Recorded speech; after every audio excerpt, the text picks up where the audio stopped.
وأولادهم وأسرارهم وأموالهم وعقولهم في الدين والدنيا والآخرة.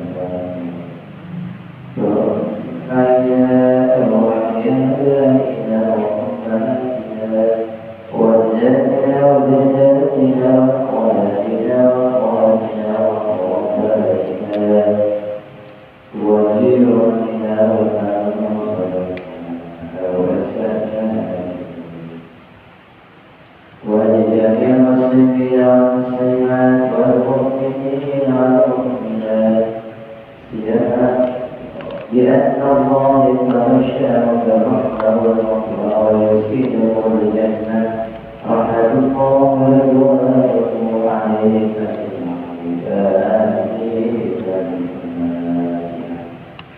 أعوذ بالله من الشيطان الرجيم.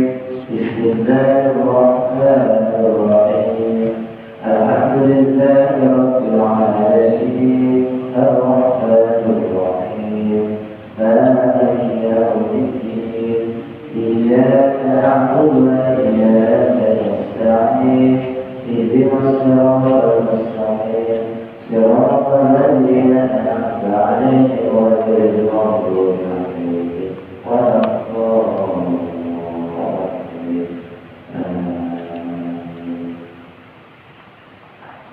يا رب بالمصطفى بلغ مقاصدنا واغفر لنا ما مضى يا واسع الكرم.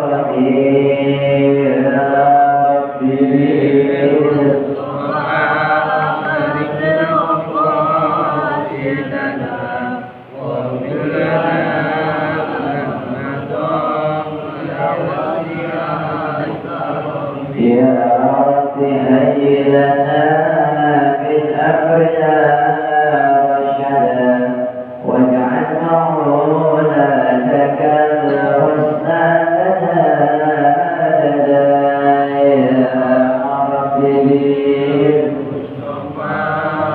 بلغ مقاصدنا واغفر لنا ما مضى يا واسع ولا تكلنا إلى تدبير أنفسنا فالنفس تعجز عن إصلاح ما فسدا.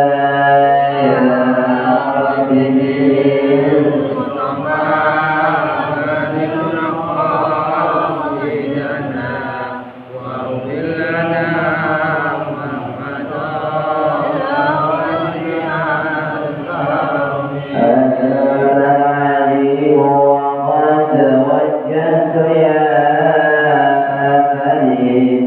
إلى رجائك وجها سائلا غيدا. يا رب بالمصطفى بلغ مقاصدنا واغفر لنا ما مضى ولرجاء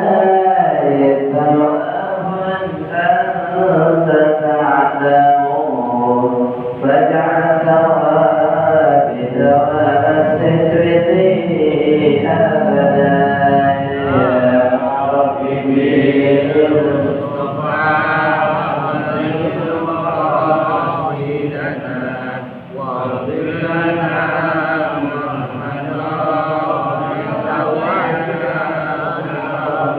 مضى اللهم صل وسلم وبارك عليه وعلى آله. بسم الله الرحمن الرحيم.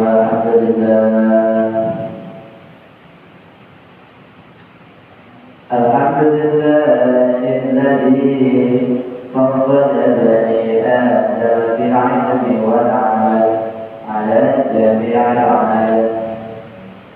أشهد أن لا إله إلا الله وحده لا شريك له وأشهد أن سيدنا محمدا عبده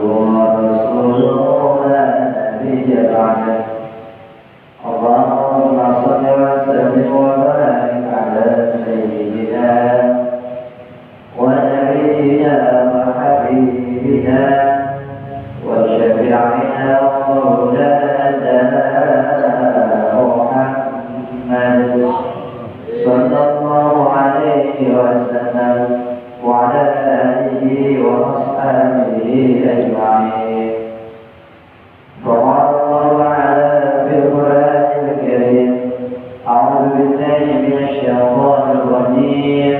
بسم الله الرحمن الرحيم. يا أيها الذين آمنوا إذا قيل لكم تفسحوا في المجالس فافسحوا يفسح الله لكم وإذا قيل انشزوا فانشزوا يرفع الله الذين آمنوا منكم والذين أوتوا العلم درجات والله بما تعملون خبير. وقال رسول الله صلى الله عليه وسلم من سلك طريقا يلتمس فيه علما سهل الله له طريقا إلى الجنة.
Tapi di atas di awal kemarin di lingkungan keluarga ya juga doa.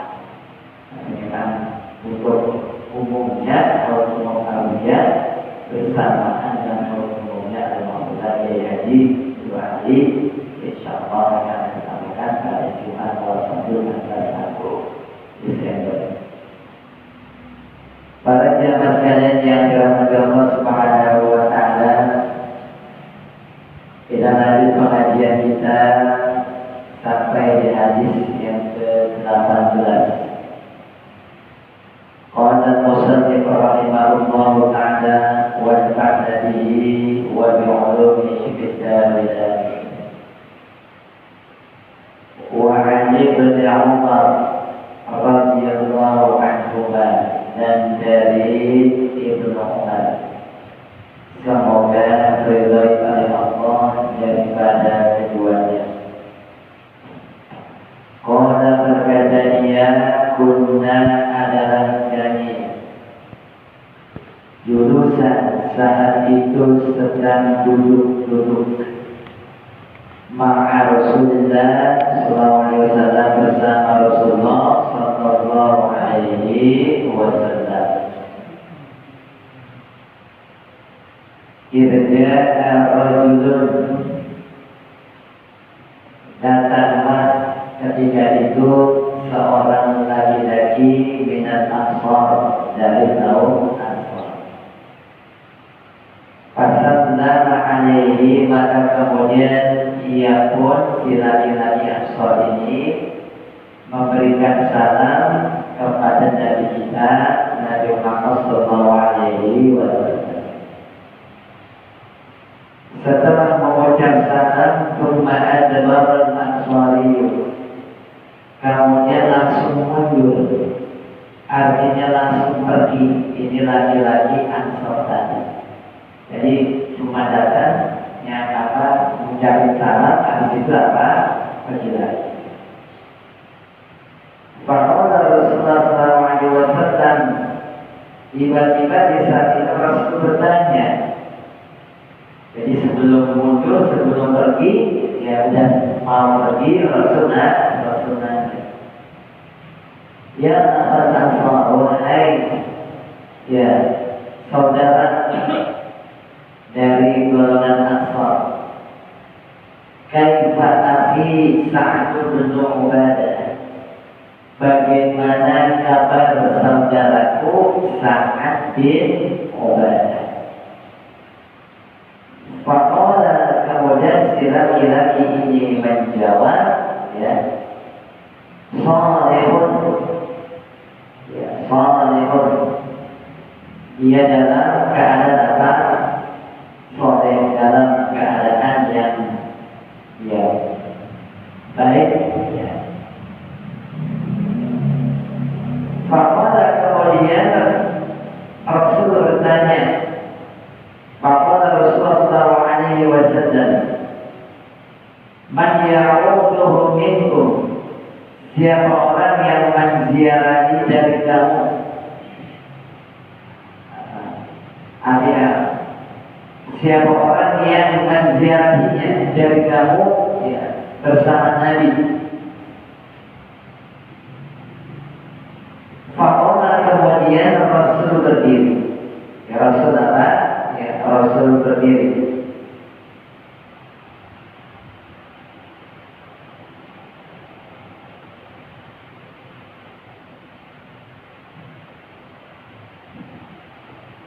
Wa kunna ma'ahu, dan kami pun juga berdiri bersama Nabi. Wa nahnu bid'ata asyara, ya, dan kami saat itu jumlahnya ada bid'ata asyar, ya, belasan orang, belasan orang. Jadi yang berdiri bersama Nabi belasan orang. Ma'alaina, tidaklah ada seorang pun yang saat itu bersama Nabi yang memakai sendal. Wala khilaf wala khifaf, dan tidak pula ruh. Wala nisa, dan tidak pula memakai penutup kepala. Wala ya kumus usul dan tidak pula memakai baju komis ya, atau gamis atau baju namshi, di mana kami kemudian semua berjalan di silani di tempat yang tandus hatta jinahu, hingga kami sampai di rumah Saka.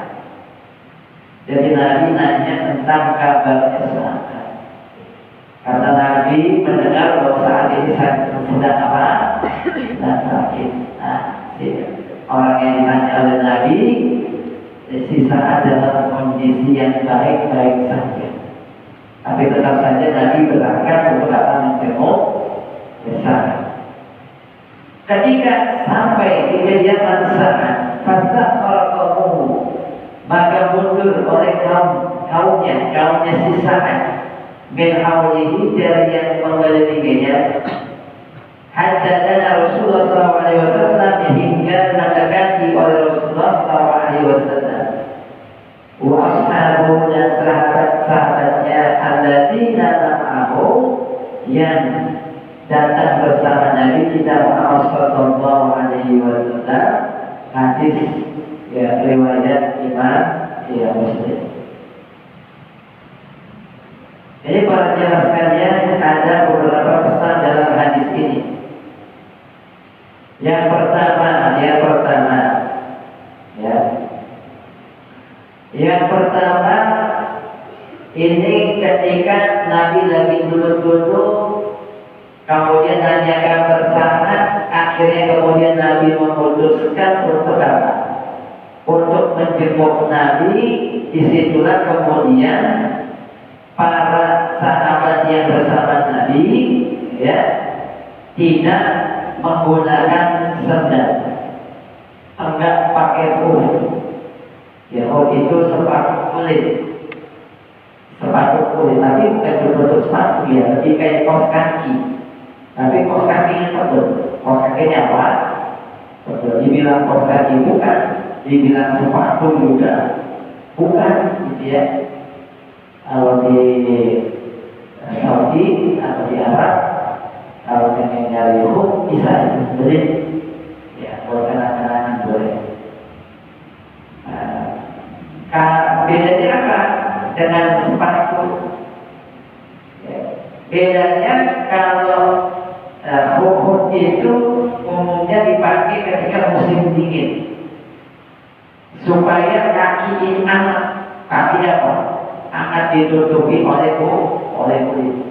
Dipakai tidur, dipakai apa? Tidur.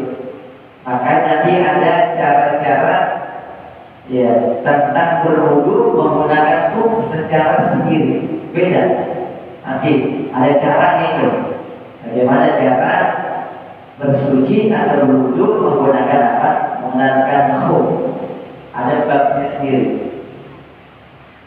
Nah, dari sini para jemaah sekalian, yang pertama bahwa ini yang ikut Nabi jenguk Sa'ad adalah orang-orang susah. Apa buktinya? Buktinya nggak punya sendal, nggak punya kok, nggak pakai sorban, nggak pakai baju, asalnya nggak pakai baju yang layak. Ada baju mereka pakai, cuma bajunya kurang layak. Ini menandakan bahwa saat itu yang sedang berkumpul bersama Nabi adalah orang-orang susah. Adalah orang-orang susah. Dia mengatakan bahwa ini adalah ahlu suffah. Ahlu suffah ini kaum muhajirin yang ditampung ya tinggal di area Masjid Nabawi sebelahan atau berdampingan dengan kediaman Nabi kita Nabi Muhammad sallallahu alaihi wasallam. Ya, ahlu suffah itu ya orang susah. Mereka makan ya kalau ada, kalau nggak ada ya nggak makan. Tapi semangat mereka beriman kepada Allah dan Rasulnya, ya nggak main-main begitu. Tapi mereka tidak punya rumah, tidak punya tempat tinggal, kemudian ditampunglah di area Masjid Nabawi. Kemudian yang kedua, Di dalam hadis ini menjelaskan tentang adab memakai sendal. Adab memakai sendal. Ya, adab memakai sendal. Adab memakai sendal yang tidak dijelaskan di sini. Ya, kalau kita mau pakai sendal, maka mulailah dari kanan dulu. Mulailah dari kaki kanan dulu. Kenapa mulainya dari kaki kanan dulu? Ya, itu adalah bentuk takrim. Takrim itu adalah pemuliaan. Makanya, ya, kalau kita ingin memuliakan orang, gunakanlah yang kanan. Contoh, kasih duit pakai apa? Tangan kanan. Anak kita mau terima uang, takdir jangan kasih. Mana tangan yang bagus? Tangan kanan.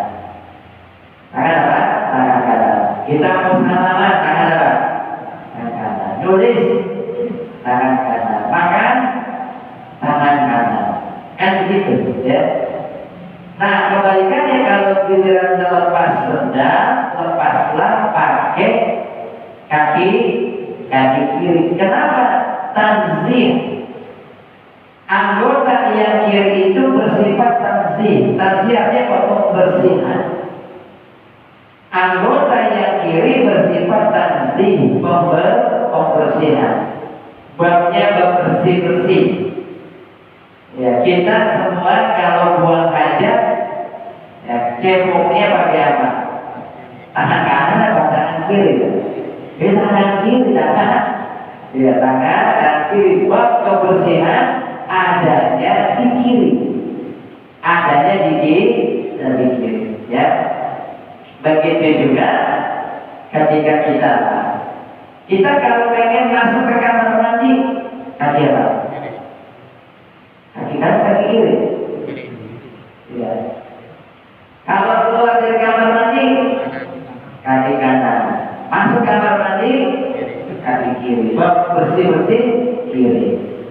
Kalau masuk ke masjid, kaki kanan. Ya, keluar masjid, kaki kiri. Kan begitu ya? Nah, ini para jamaah saja ada tentang pakai sendal, ya, berikut juga pakai sepatu ataupun melepaskan sendal, melepaskan sepatu. Kemudian yang kedua, pakailah sendal kedua-duanya. Ya, kaki kita ada berapa? Dua, kiri kanan dan kiri. Pakailah keduanya. Kaki kanan dipakai, kaki kiri juga pakai. Jangan engkau pakai hanya sebelah aja. Kaki kanan dipakai, kaki kirinya enggak. Atau kebalikannya, kaki kirinya dipakai, kaki kanannya enggak. Ini hukumnya makruh. Hukumnya apa? Makruh jika seseorang hanya memakai satu sendal. Sehingga para jemaah sekalian, pilihannya apa? Kalau mau pakai sendal, pakailah kedua-duanya. Kalaupun hanya ada satu, lebih baik kalau lepas kedua-duanya. Dalam hadis ini kan para sahabat nggak pakai sendal, tidak pakai sendal sama sekali. Artinya para sahabat ya melepas keduanya. Artinya nggak pakai sendal, baik kaki kirinya maupun kaki kanannya. Bahkan sesekali kita disunahkan nggak pakai sendal, disunahkan nyeker, disunahkan ya nyeker. Saat kapan? Ya, kita pengen jalan kaki biar supaya sehat. Apa? Bukan sendalnya kan kalau orang-orang terapi kan begitu ya, yang kerikil supaya peredaran darah lancar. Lepas apa tuh? Ya lepas sendal. Sesekali disunahkan begitu. Kita punya sendal, kita pengen jalan-jalan di sekitar rumah pagi hari, jogging, ya. dia supaya sehat, supaya gerak pada jalan-jalan lancar, lepas apa? Lepas alas kaki, sendal maupun sepatu. Tapi begitu perjalanan jauh, apalagi di siang hari sudah panas, maka sebaiknya pakai apa? Ya pakai sendal atau sepatu. Kemudian berikutnya, yang kedua, hadis ini menjelaskan tentang sunnahnya menjenguk orang sakit. Ini kan Nabi lagi menemukan bagaimana kalau saat dia bin Ubadah, ya, saya dengar lagi apa? Lagi sakit, meskipun dikabari saat itu dalam kondisi main. Berangkatlah Nabi kita Muhammad SAW untuk menjenguk apa? Sa'ad bin Ubadah. Nah, sehingga di sini salah satu yang menjadi adab dalam menjenguk orang sakit nanti dijelaskan lebih jauh di antaranya oleh Al-Imam Al-Ghazali. Kalau di sini cuma salah satunya nih, nanti ada lagi adab yang lain.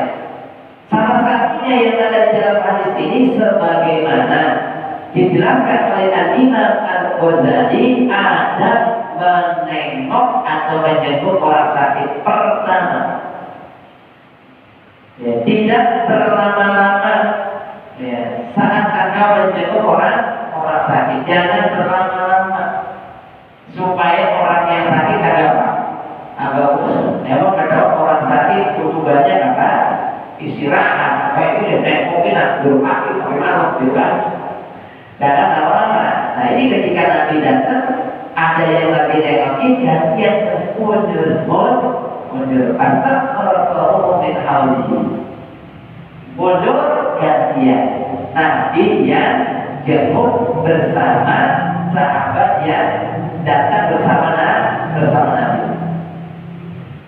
Kemudian apa lagi kata Imam Ghazali? Kalau kau menjenguk orang sakit, minimalisirlah pertanyaan, ya, tentang kondisinya, tentang apa? Ya, kondisinya. Jangan banyak tanya, lu sakit apa? Lu kenapa apa boleh tanyain? Orang lagi apa? Lagi sakit, dia tanya seperlunya dan cukup. Ya, cukup. Jangan pakai apa? Jiwa yang lain, ya.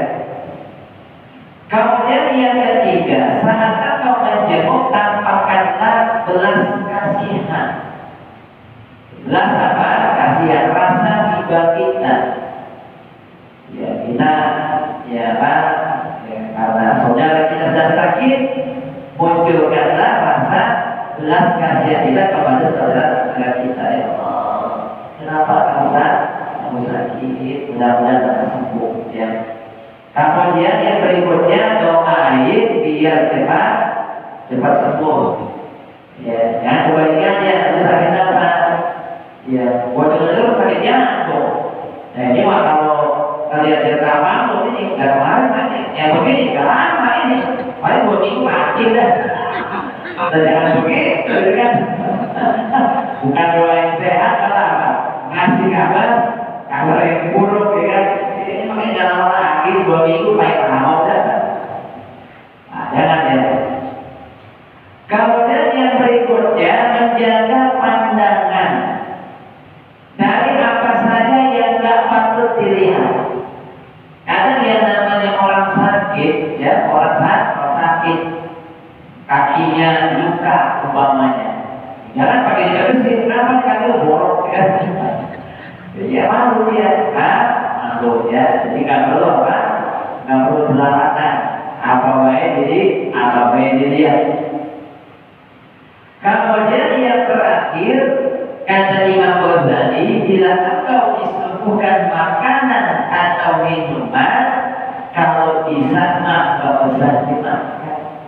Kalau dimakan ala kadarnya, juga ada disuguhin makan ada lagi, kan? Jadi ya, lalu apa, orang sakit ini kagak punya kondisi makanan ini, jangan. Justru kalau perlu kita yang bawain makan begitu, jangan pakai repotin, jangan pakai apa? Nggak tahu dia lagi sakit, apalagi dia punya duit makan habis pisah dan habis apa? Habis pisah. Nah ini ada yang disampaikan oleh Imam Al-Ghazali. Kemudian berikutnya waktu jemur. Kapan waktu jemur yang bagus? Dijelaskan di dalam kitab Adab Syariah bahwa adab menjemur yang bagus itu pagi dan sore hari. Pagi dan sore hari. Pagi sama jam 9 dan 10 dan atau sore ya sore hari. Sama sekali alasannya karena di saat itulah malaikat sedang berdoa, sedang membaca sholawat kepada Nabi kita Muhammad Sallallahu Alaihi Wasallam. Jangan kau datang di saat orang yang sakit sedang istirahat. Siang umpamanya biasa dia istirahat kan. Dan kita siang sunahnya qailulah. Qailulah itu apa? Tidur sejenak. Itu sunahnya begitu. Nabi punya kebiasaan di siang hari qailulah. Qailulah itu apa? Tidur sebentar. Tidur sejenak. Ya, kalau lama paling setengah jam tidur ya maksimal 1 jam. Cuma jangan sampai Ustaz kan katanya kalau siang ya sudah tidur alhamdulillah berapa? Dari 1 sampai jam 1 sore. Itu mau mulai itu mau pulas. Lebihan itu kalau tidur kepanjangan nanti malamnya susah tidur. Akibatnya ya jangankan untuk apa bisa bangun dia mulai jangan-jangan ketika malam tidur dia nggak tidur menjelang subuh dia ngantuk subuhnya agak lewat kesiangan ya. Jadi jangan di waktu dan istirahat ya. Atau kalau kita ya lihat aja kalau di rumah sakit biasanya ada jenisnya dari maksudnya apa yang tersebut dibatasin biar supaya orang yang sakit banyak apa? Banyak istirahat. Ada jam besok jam berapa itu? Biasanya kalau itu jam berapa? Jam 10 sampai jam 12 atau jam 11 sampai jam 12 ada dari sore jam 5 sampai jam 6 biasanya ya kurang lebih kira-kira di rumah sakit seperti itu. Kemudian yang berikutnya hadis berikutnya wa an Imran bin Husain radhiyallahu anhu semoga beliau adalah daripada keduanya. Hadis dari sallallahu alaihi wasallam dari Nabi kita Muhammad sallallahu alaihi wasallam qala bersabda ia khairukum kata Nabi khairukum qarni paling baik ya di antara qarni adalah generasiku yang terbaik dari kalian qarni adalah generasiku. Kemudian orang yang mengikutinya atau generasi berikutnya. Berarti generasiku itu adalah Nabi bersama sahabat. Kemudian generasi berikutnya siapa? Tabi'in. Kemudian generasi berikutnya lagi siapa? Tabi'in. Kalau yang berkata kepada Ibrahim, maka adri, ya maka tidaklah aku mengetahui. Kalau Nabi Sallallahu bersabda pada Nabi kita Muhammad Sallallahu marratain hingga 2 kali, atau hingga 3 kali. Tsumma yakunu ba'dahu. Kemudian setelah itu adalah generasi mereka. Qaumun yashhaduna, di mana mereka ada yang menjadi saksi. Wala yastashhaduna, ada juga di antara mereka yang ada di antara mereka yang menjadi saksi. Wala yastashhaduna, meskipun mereka tidak diminta menjadi saksi. Wa yaquluna, dan ada juga mereka yang berkhianat. Wala yutahamuna, meskipun dan tidak dapat memegang amanah. Arti mereka tidak dapat memegang amanah. Wa yadhuruna, ada juga mereka ini tidak dapat menepati wala yadhuruna, tidak dapat menepati dia janji. Wa yadhhar fihim, Kemudian ada juga nanti di antara mereka asiman, ya, orang-orang yang gemuk, pun dan apa ya. Nah, jadi para jamaahnya, ini adalah tentang generasi yang terbaik. Ya. Generasi terbaik adalah Nabi bersama sahabat, tabi'in dan tabi. Generasi nanti setelahnya bercampur dan ada yang benar, ada yang enggak benar. Ada yang menepati janji, ada yang menepati janji, ada yang kurus, ada yang gemuk. Maksudnya apa? Ada yang mereka menjaga dirinya dari hal-hal yang haram, ada mereka yang suka nimbun harta, ya, suka nimbun harta atau makan harta orang lain. Nah, begitu pula dalam hadis yang lain, apa kata Nabi? Fakaikum bi sunnati wa sunnatil khulafa'ir rasyidin. Hendaklah kamu mengikuti sunnahku dan sunnahnya khalifah, ya, khalifatul rasyidin. Nah, ini ada ada tentang azan. Ini contoh, ya. Saya mengamal di masjid azannya sekali, azannya 2 kali. Kenapa? Karena Nabi hanya azannya sekali. Betul nggak? Betul, tapi ada sekali. Bukan hanya pada zaman Nabi, pada zaman Sayyidina Abu Bakar azan Jumat sekali. Begitu pula pada zaman Sayyidina Umar azan Jumat pun baru sekali, hanya sekali. Kapan azan Jumat itu 2 kali? Pada zaman Sayyidina Umar, Sayyidina Utsman bin Affan. Di mana pada saat itu orang yang banyak, pasar-pasar makin banyak. Ketika azan baru sekali, orang belum pada apa? Ya tadi saya lupa, saya buka di luar. Saya datang sebelum azan. Saya tanya, ini sepi amat masjid? Entar kalau saya nunggu azan pertama. Kalau azan pertama baru berapa? Baru pada, ya.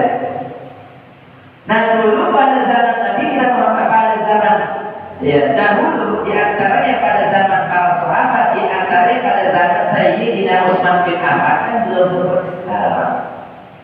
Ya, kalau sekarang sudah ada apa? Ya, sudah ada pewarnaan begitu. Nah, sehingga pada zaman kalau hanya azan sekali, ya, orang-orang belum apa? Ya, belum pada datang. Sebab kalau azannya sekali, habis azan kemudian sang khotib naik mimbar, jangan-jangan ketika sang khotib berkhutbah tidak ada apa? Nggak ada jamaahnya.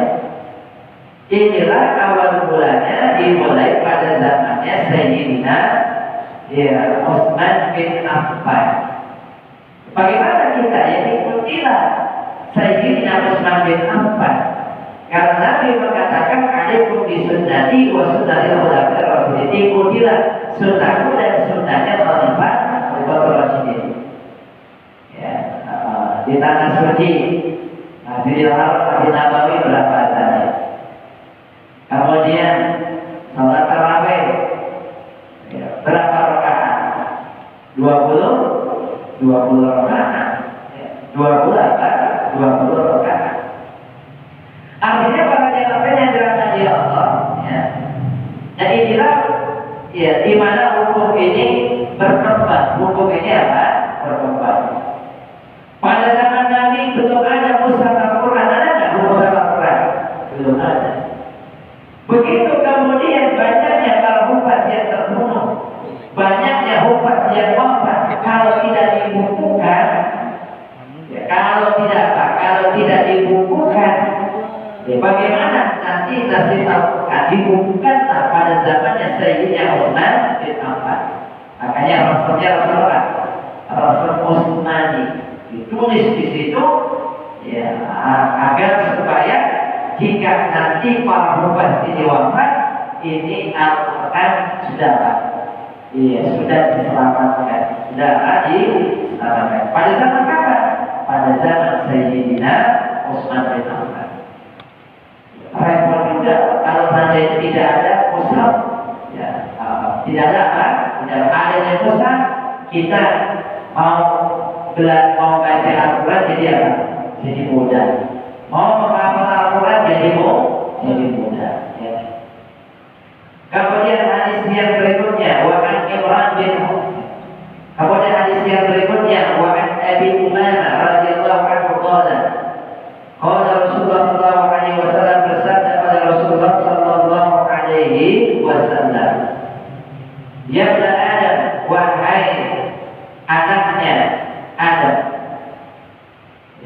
wahai keturunan Adam, innaka sesungguhnya engkau sudah sabda, sudah kaitan tasaddaq, artinya sedekahkanlah, engkau mensedekahkan al-fadla, kelebihan dari harta, khairun laka, hal itu lebih baik bagimu, wa antam sikahu syarrun laka, ya, dan hal itu lebih berbahaya bagimu, wa la tulaku ala kafamin, dan kamu tidak akan dicela, tidak akan dicela ada kufatin, ya, andaikan atau jika kamu menyimpan kafam, ada kafatin sekedar keperluan. Wabda mulailah atau dahulukanlah di mana dulu kepada orang yang wajib engkau nafkahi atau engkau yang menjadi tanggungan engkau. Muhammad Tirmidzi, hadis dari Imam Tirmidzi, ya. Jadi para jemaah sekalian, ini dengan sedekah, dengan apa? Ya, sedekah, ya. Nah, jadi dianjurkan kita untuk memperbanyak sedekah. Jangan kemudian kita malah apa? Timbun. Kenapa? Sebab para jemaah sekalian, kalau kita timbun dan kemudian harta itu nggak kita pakai, kemudian kita wafat, kira-kira harta itu bermanfaat atau enggak? Enggak. Kalau harta itu kita sedekahkan, maka ketika kita wafat, sedekah itu akan bermanfaat buat kita yang sudah wafat. Kenapa? Pahalanya nadir. Maka para jemaah yang terbaik adalah silakan kalau mau nyimpan, ya paling tidak untuk keperluan kamu, ya untuk keperluan kamu.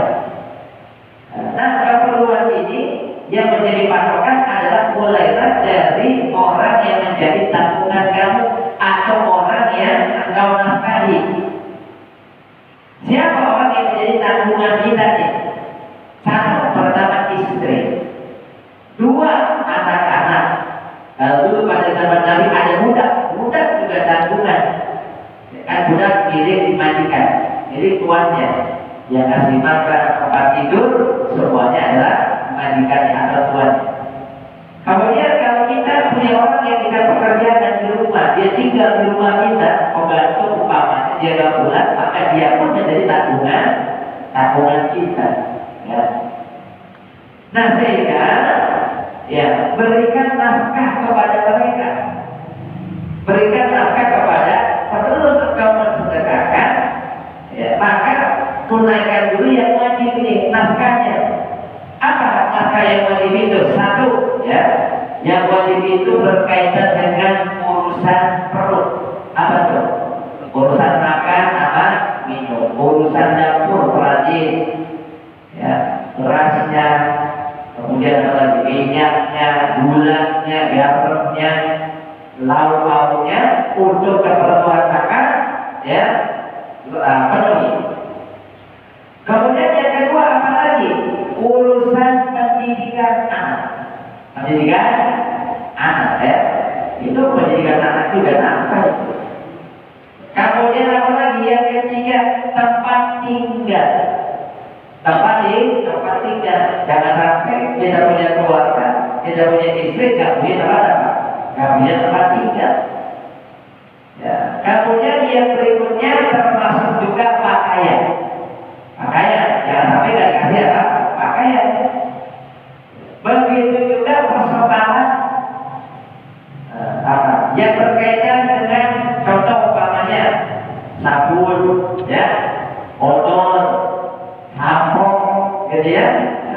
Itu kan buat kebersihan itu. Ya, nah itu penting itu menjadi tanggungan seorang suami. Kalau perlu tambahin buat bini kita beli make up. Kadang-kadang kita ngedumel dulu, ya, ngedumel itu. Dua sama bini, sama istri kita, mama kenapa kita jelek? Orang dibiayain. Ada apa? Ngomong doang pengen bini cakep. Kalau pengen bini cakep kasih apa? Ya kasih biaya buat dia kan. Kita kan beliin make upnya, beli sponnya, eyeshadownya, beliin itu. Ya, kalau perlu belinya apa? Yang bagus, yang bagus.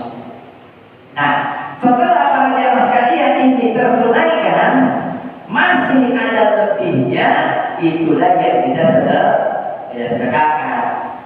Ya, tapi kita sedekahkan bini kita kalau makan, ya, bini kita apa listrik mati umpamanya.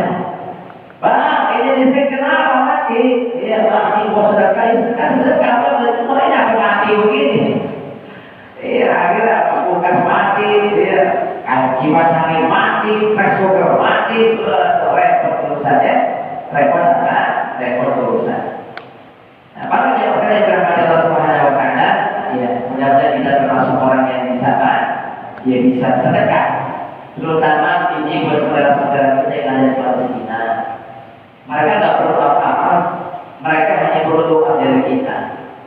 Tapi seyogianya saudara-saudara kita yang ada di Palestina, kita tahu mereka susah, ya, listrik juga mati, sinyal juga kadang susah, ya, belum lagi bahan pangan, makanan juga, ya susah begitu. Ditambah lagi jalur juga kadang diblok, ya, nggak boleh ada bantuan yang masuk. Kalaupun masuk harus melalui prosedur yang tidak sederhana, kan begitu. Ya, maka apa yang kita miliki kita sedekahkan buat saudara-saudara kita. Kalau saya punya uang 1 juta, sudah bismillah kita kirim buat apa? Buat saudara-saudara kita. Ya, itu bagian daripada sedekah kita yang bakal bermanfaat sampai kapan? Sampai kita wafat, pahalanya akan terus mengalir. Buat masjid boleh, buat madrasah boleh, buat majlis taklim boleh, buat fakir miskin boleh, santunan buat anak yatim iya boleh. Mohon kita akan lanjut lagi pada pertemuan yang akan datang. Sudah tutup dengan pembacaan doa al-Fatihah.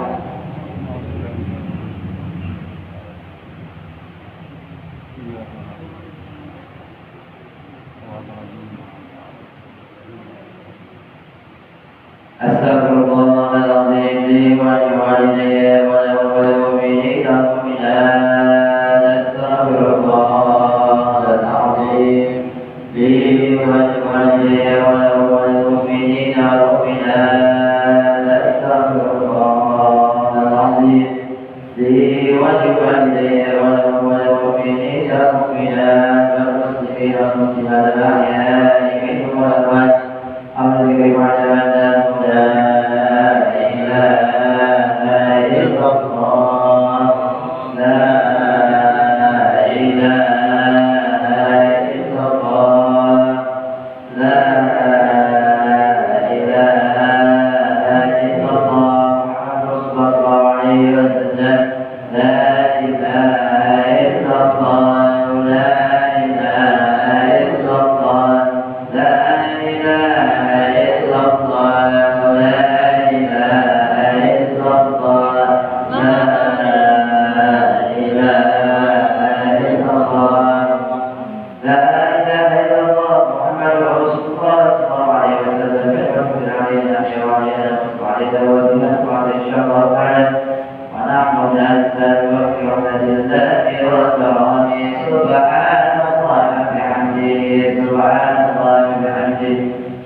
في هذا الشهر اللهم إنا نسألك علما نافعا اللهم إنا نعوذ بك من علم لا ينفع ومن قلب لا يخشع ومن حال لا يسمع بنفس لا نشفع اللهم إنا نسألك رضاك والجنة ونعوذ بك من سخطك والنار اللهم اعز الإسلام والمسلمين اللهم انصر إخوان المسلمين والمجاهدين في فلسطين اللهم اهد إخوان المسلمين المستضعفين في فلسطين اللهم شتت شملهم وفرق جمعهم وارفع عنا البلاء والوباء والغلاء والمحن ما أصاب منها وما مضى من بلدها الخاصة ومن بلاد المسلمين عامة ربنا آتنا في الدنيا حسنة وفي الآخرة حسنة وقنا عذاب النار وادخلنا الجنة مع العود عزيز الغفران وصلى الله على سيدنا محمد وعلى آله وصحبه وسلم والحمد لله رب العالمين. السلام عليكم.